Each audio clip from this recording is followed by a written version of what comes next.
Hey guys, welcome back to IO1. This is Steve here. If you haven't hit the subscribe button, smash that button now. Hit the like button to help this channel out.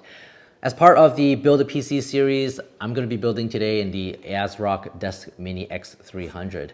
Now, this is a 1.2 liter small form factor PC, super small, and you can use this as a daily driver for productivity. You could game on it, however, I do recommend that you probably stick with productivity.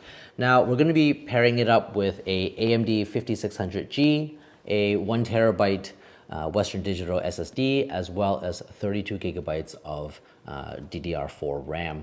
Now, in this video, I'm going to start off with disassembling the PC and putting in the CPU as well as the Wrath cooler. I'm going to show you how to remove that stock shroud on this cooler. We're going to install the SSD and then the RAM as well. And then finally, we're going to install Windows 11 on it, and I'm going to show you just whether or not it's snappy or not within Windows 11. A lot of reviewers out there have shown this box running with gaming benchmarks. I'm going to try to avoid that just because there's so many reviews out there on that. But also, I want to show you in real life how this works as a daily driver, whether it's snappy, opening up a bunch of browsers, opening up Microsoft Office, and so forth. So we're going to do that. All right, so let's get right into it. So first of all, from here, you can see that there's going to be 4 screws to disassemble the system or open the chassis. And I'm just going to unscrew it. So here you can pull it up and just watch for this cable. Sometimes it is connected already to the CPU fan header. We're going to leave this inside. Let's quickly identify certain parts on this motherboard. So we have the socket right here. These components here can be removed with the screws and the Phillips driver. In terms of the RAM slots, they're right here. We have 2 of them, and you have your M2 NVMe slot right here. This piece right here is also an M.2 Wi-Fi component, and it's used to route out to your Wi-Fi system. You can attach antennas right here.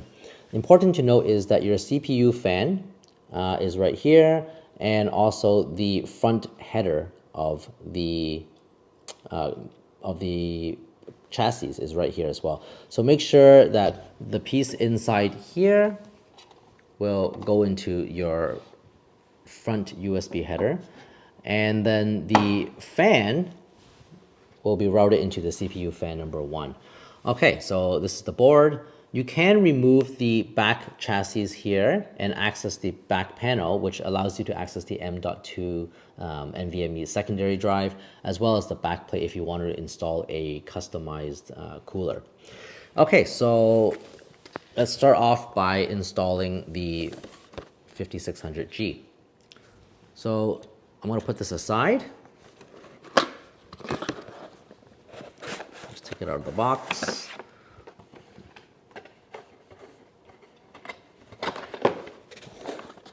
So we have here the Ryzen 5 5600G APU, and you have the Wrath cooler. So make sure you inspect the pins, make sure they all look straight. If you look on an angle, you can see them all lined up. Make sure there's no bent pins there. So I'm going to put this aside, and we're going to start off with actually the Wrath cooler, because this is probably the important part.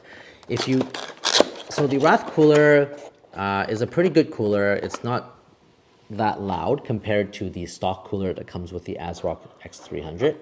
We're going to take it out. It comes pre-installed with thermal paste on the bottom, so you don't really have to apply it. However, if you want, you can. You're happy to use some rubbing alcohol, just rub it off, let it dry, and then you can apply your own thermal paste onto the CPU. But this is for easy's sake. They've already applied it for you. Okay, so let's take a look at the stock cooler. There's an AMD logo here, and the shroud is this little piece right here. If you can see, this is a shell that goes around it, and with that shell, it actually doesn't fit into the case properly. When you put it in, it will knock on it because it's slightly, ever so slightly too high. So we're going to remove it. First, notice that there are the screws these screws go into the motherboard, so you don't need to remove that. But if you look closely right here, there are 2 screws, and in some editions, there's actually just 1 screw. And we're gonna unscrew that, and then we're gonna try to pop off the screw. You can actually use the bottom plastic piece later so that you don't get the thermal paste touching anything. So let's find a appropriate size screwdriver. You can use a flathead or a Phillips. So this screw is actually pretty long.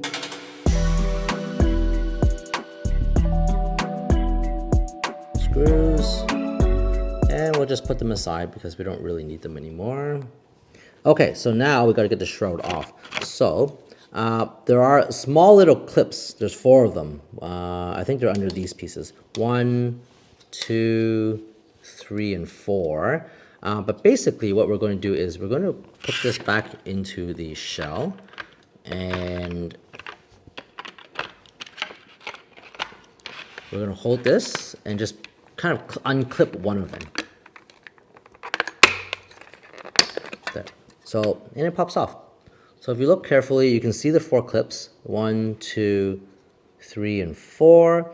And if you wanted to put this back on, it's not actually that hard. You just kind of match it up where it should be, and then you can kind of push it in and it'll just snap back right back in. All right, so the shroud is gone, and we're gonna put this aside. Notice that I did use the plastic piece so that it doesn't, this piece doesn't touch the table. So now we're going to start installing the CPU. So first things first, let's remove let's open the socket. Now notice right here there is an arrow on the motherboard, but there's also an arrow on the socket, and that will correspond with your CPU.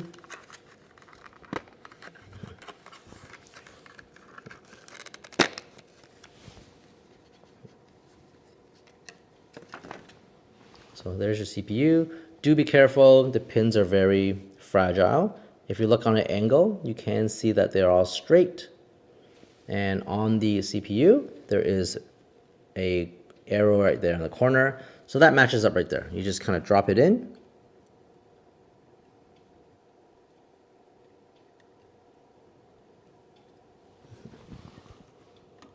There. So it goes in. It will fall in a little bit, so that's how you know that it's in the right space. So now you just pull the lever down, lock it in, and you're done. So the CPU is in already. We're gonna remove these 4 pieces now.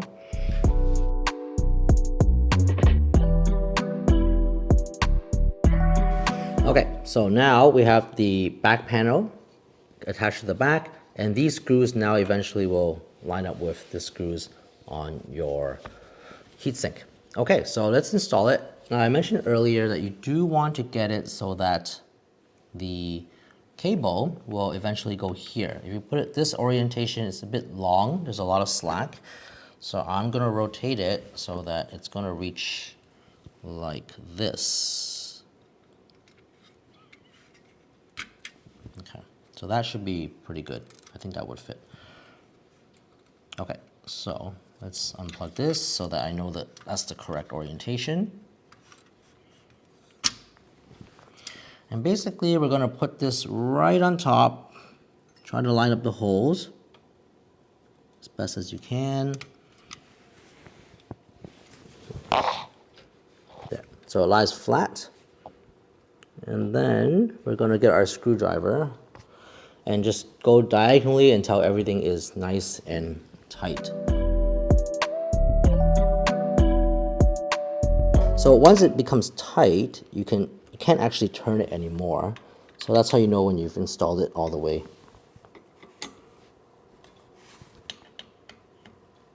Okay, so we're done. That's the shroud, the shroudless heatsink fan, and we're gonna wrap this around the fan, and then we're just gonna put this right in here and clip it in.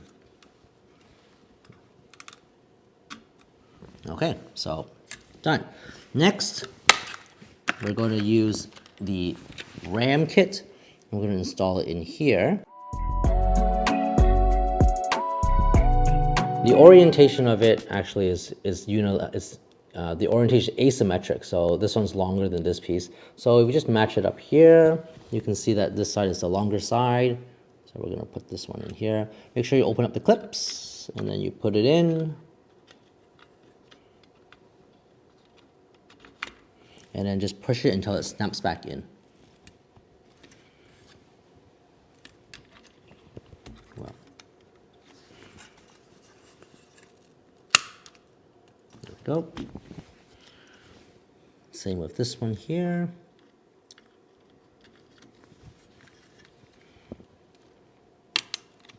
So I have to say, installing those rams were a little bit tight. It is kind of scary. Make sure you put your hands at the bottom when you press it in so that it doesn't break the RAM stick. Finally, what else do we need to do? We need to put in the SSD. So this is the 1 terabyte drive. There is one screw right here, which needs a very small screwdriver. And you'd have to pull this out.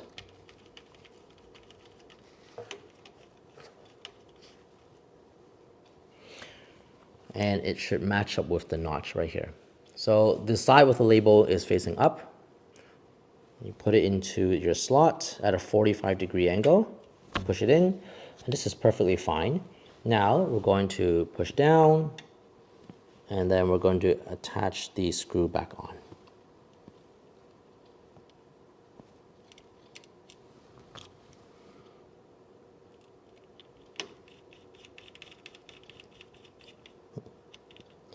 Okay, so it looks like we're actually all done.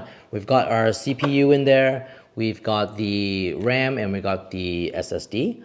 We've put the header for the CPU fan into CPU fan number 1. And the last thing we need to do is put it back in the chassis along with the front USB header. Okay, so that was relatively easy. Okay, so once we've gotten the cooler, everything on, we're gonna start sliding it in. First thing you notice that this cable is quite long, and it can actually get caught in the front of this case as you're pulling it in. And if that happens, then you are going to have trouble getting it back out. So we're gonna try to hold on to it. And the first thing you would notice is that as you push in, it actually does get caught here.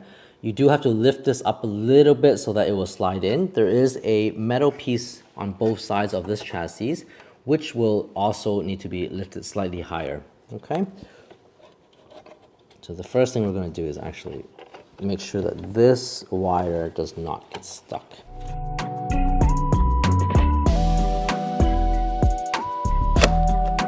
Perfect. So it goes in flush and everything is back where it's supposed to be. Let's put in the screws.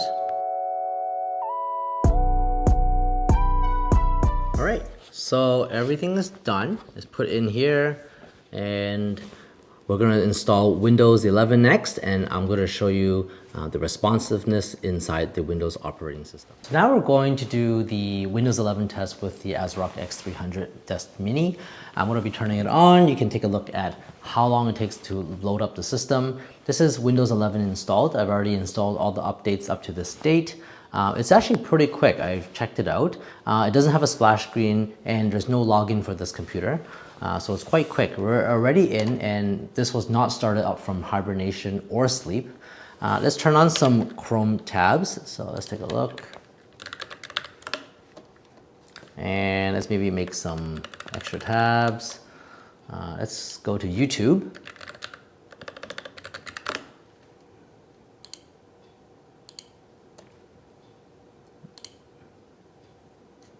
So there's some ads right now.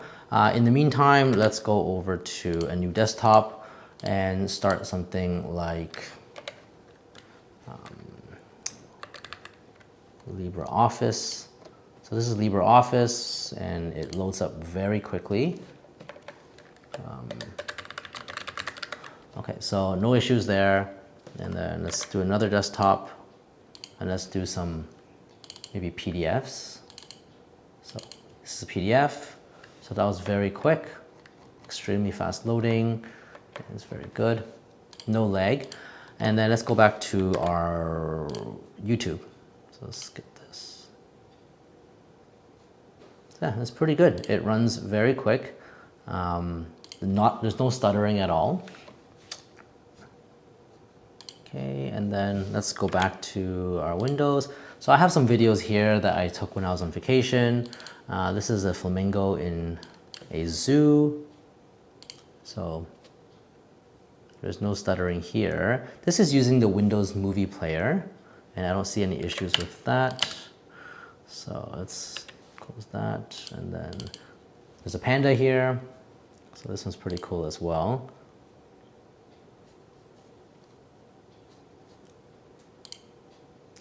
And then finally, there was the Toronto Zoo, and this one has a orangutan that's walking across the skyway, which is pretty awesome. So, general usage for this computer seems pretty good. It's not using anything intensive, but it does everything that it needs to be done.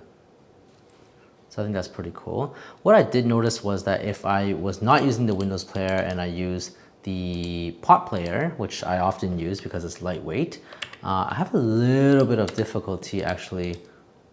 It does stutter a little bit, so it might be stressing it, or just might be the settings that are not as good. So there is a little bit of stuttering you can see here, and when both of them are running at the same time. So it might be stressing it out at that time.